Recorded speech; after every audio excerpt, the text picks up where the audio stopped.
ஒருவேளை அவன் ஒதுக்கப்பட்ட சூழ்நிலை மேல, வெறுமையாக்கப்பட்ட சூழ்நிலை மேல இன்றைக்கு ஒருவேளை நீங்கள் காணப்படலாம்.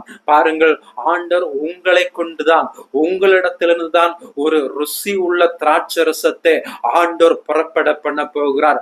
பாருங்கள், இன்றைக்கு நீங்கள் அவன் ஒதுக்கப்பட்டு தள்ளப்பட்டு யாரும் வேண்டாம் என்று சொல்லி வெறுமையாக்கப்பட்ட சூழ்நிலை மேல காணப்படலாம்.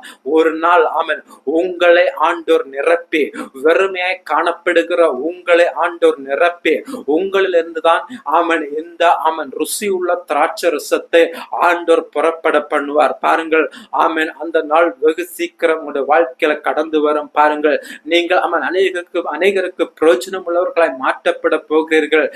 என்னையே ஆண்டவர் பிரயோஜனப்படுத்த முடியும்? நான் வெறுமையாய் காணப்படுகிறேனே, நான் எதற்கும் பிரயோஜனமற்றவனாய் காணப்படுகிறேனே, நான் இருந்த எல்லாவற்றையும் இழந்து நஷ்டப்பட்டு ஒன்றுமில்லாத சூழ்நிலை மேல காணப்படுகிற